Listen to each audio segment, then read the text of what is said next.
खुलुमबाय बेयो बड'लेण्ड इंखं टेलिभिजन दिनै 4 नभेम्बर 2020 बुधबार खालि सानसेनि बरादखौ नोंथांमोननि खाथियाव लानानै फैदों आं सदानन्द दैमारिया। सिगां फरायथिना लादों मेष राशि। दिनैनि साना मोजां आरो गाज्रिनि गेजेरजों बाबेनलांगोन। गोबां जेंना जेंगोनाजों मोगा-मोगि जानांगोन। गोसोखौ जोबोर गुलुं गुजुं मोनगोन। मावनो हानाय खामानिखौ मावफुंनो हानाय नङा। देहाया दिनै मोजां थानाय नङा। रांखावरियाव मोजांद्राय नङा। नाङा-फाङा खरसाया बांगोन। बेफार फालांगियावबो मोजां नङा होनजायो। समाजाव अदेबानि मान मोननो हागोन। सोरजोंबा एना-एनि जानो हागौ। सांग्रां थानाया गाहाम। न'खराव अनलायनाय फैगोन।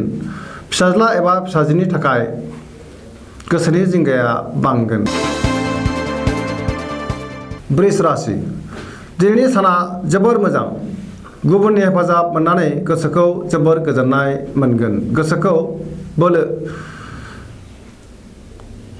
बुंफिनदों। गोसोआव बोलो बांगोन। मावनो लानाय खामानिखौ गोरलैयैनो मावफुंनो हागोन। समाजाव मान मोनगोन। रांखावरियाव मोजां। बेफार फालांगियावबो मोजां। बहाबा थाङोब्ला मोजां होनजायो। न'खराव बिसि-फिसायनि गेजेराव अनलायनाय फैगोन।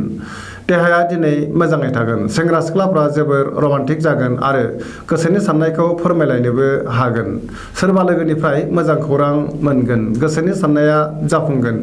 बिमा-बिफानि बोर मोनगोन। माबा मोनसे गोदान हाबा मावनो गोसो दुंखांगोन। मिथुन राशि। दिनैनि साना मोजां आरो गाज्रिनि गेजेरजों बाबेनलांगोन। गोसोखौ जोबोर गुलुं गुजुं मोनगोन। देहाया दिनै मोजाङै थागोन। रांखावरियाव मोजांद्राय नङा। बेफार फालांगियाव खहा जानो हागौ। जेबो रिस्क लायैआनो गाहाम। न'खराव अनलायनाय फैगोन। समाजाव मान मोनगोन। मावनो लानाय खामानिखौ थि समावनो मावफुंनो गोब्राब जागोन। गुबुननि हेफाजाब लानांगोन। मोनफ्रोमबो बिथिङावनो गोबां हेंथा नुजाथिगोन। कर्कट राशि। दिनैनि साना बारा मोजां नङा। गोसोखौ जोबोर गुलाय-गुजाय मोनगोन। मावनो लानाय खामानिखौ मावफुंनो गोब्राब जागोन। रांखावरियाव मोजांद्राय नङा। नाङा-फाङा खरसाया बांगोन। बेफार फालांगियावबो मोजांद्राय नङा। मोननो गोनां धोनखौ दिनै मोननो गोब्राब जागोन। देहाया मोजाङै थागोन। गुबुननि हेफाजाब मोनगोन। न'खराव बिसि-फिसायनि गेजेराव अनलायनाय फैगोन। समाजाव सोरजोंबा रायखोमा जागोन। नेगेटिभ एनार्जिनि गोहोम गोग्लैगोन। सिंह राशि। दिनैनि साना जोबोर मोजां। गोसोखौ जोबोर गोजोननाय मोनगोन। मावनो लानाय खामानिखौ मावफुंनो हागोन। रांखावरियाव मोजां। बेफार फालांगियावबो मोजां। न'खराव अनलायनाय फैगोन। गोसोनि बोलोआ बांगोन। समाजाव गोबां मान मोनगोन। गुबुननि गोसोखौ बोनो हागोन। सेंग्रा सिख्लाफ्रा जोबोर रमान्टिक जागोन। कन्या राशि। दिनैनि साना जोबोर मोजां। गोसोआव पजिटिभ साननाय फैगोन। रांखावरियाव जोबोर मोजां। बेफार फालांगियावबो मोजां मुलाम्फा मोननो हागोन। सोरबा गोदान सुबुंजों लोगो मोनलायनानै गोसोखौ जोबोर गोजोननाय मोनगोन। न'खराव अनलायनाय फैगोन। गोबां खामानियाव मुखुब थागोन। फरायसाफ्रा फरायनायाव गोसो दुंगोन। सेंग्रा सिख्लाफ्रा गोसोखौ जोबोर रमान्टिक मोनगोन आरो गावबा गावनि गोसोनि साननायखौ फोरमायलायनो हागोन। समाजाव गोबां मान मोनगोन। जायखि खामानि मावा मानो मोजाङैनो मावफुंजोबनो हागोन। गोसोनि साननायफोरा जाफुंगोन। तुला राशि। दिनैनि साना जोबोर मोजां। गोसोखौ दिनै जोबोर गोजोननाय मोनगोन। गोसोनि बोलोआ बांगोन। गोसोनि साननायफोराबो मोजाङैनो जाफुंगोन। मावनो लानाय खामानिखौ गोरलैयैनो मावफुंनो हागोन। देहाया दिनै मोजाङै थागोन। रांखावरियाव जोबोर मोजां होनजायो। दिनै मोननो गोनां धोनखौ मोननो हागोन। न'खराव बिसि-फिसायनि गेजेराव अनलायनाय फैगोन। समाजाव गोबां मान मोननो हागोन। बेफार फालांगियाव मोजां मुलाम्फा मोनगोन। सेंग्रा सिख्लाफ्रा मोजां खौरां मोनगोन।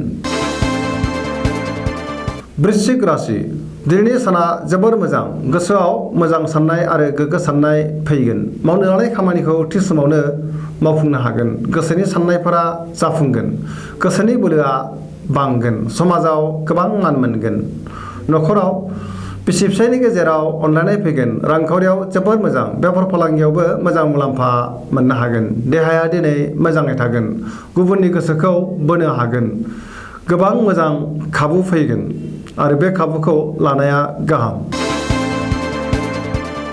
धनु राशि दिनैनि साना जोबोर मोजां गोसोआव गोग्गो साननाय फैगोन पजिटिभ एनार्जिनि गोहोम गोग्लैगोन गोसोआव बोलो बांगोन मावनो लानाय खामानिखौ थि समावनो गोरलैयैनो मावफुंनो हागोन रांखावरियाव जोबोर मोजां होनजायो बेफार फालांगियावबो जोबोर मोजां मुलाम्फा मोननो हागोन देहाया दिनै मोजाङै थागोन न'खराव अनलायनाय फैगोन बिमा बिफानि अननाय आरो बोर मोनगोन लाइमोनफोरा जोबोर रमान्टिक जागोन फरायसाफ्रा फरायनायाव गोसो दुंखांगोन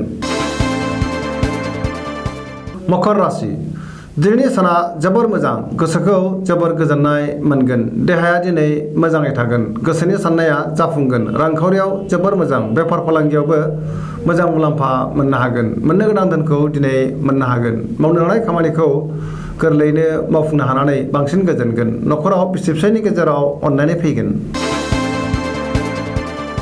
कुम्भ राशि दिनैनि साना बारा मोजां नङा गोसोखौ जोबोर गुलुं गुजुं मोनगोन मावनो लानाय खामानिखौ थि समाव मावफुंनो हानाय नङा बहानिफ्रायबा हरखाबै गाज्रि खौरां फैनो हागौ सांग्रां जानाया गाहाम समाजाव मान मोनगोन रांखावरियाव बारा मोजां नङा बेफार फालांगियावबो खहा जानायनि सम्भाबना दङ देहाया मोजाङै थागोन अब्लाबो जानाय लोंनायाव सांग्रां जानाया गाहाम न'खराव बिसि फिसायनि गेजेराव अनलायनाय फैगोन नाथाय सोरबा गुबुन सुबुंजों एना एनि जानोबो हागौ नाङा फाङा जेंनाया बांगोन नेगेटिभ एनार्जिनि गोहोम गोग्लैनांनो हागौ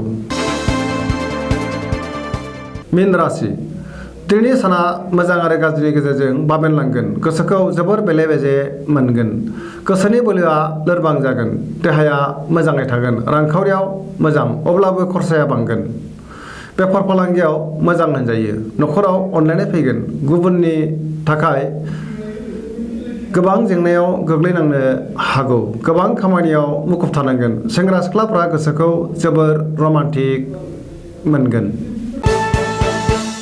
दिनैनि राशि फरायथिनाया एसेनोसै जोबनायाव बेखौनो खावलायो जाहाथे नोंथांमोना सानफ्रामबो जोंनि बे बड'लेण्ड इंखं टेलिभिजनखौ नायबाय थायो आरो साबस्क्राइब खालामो एसेनोसै गोजोन्थों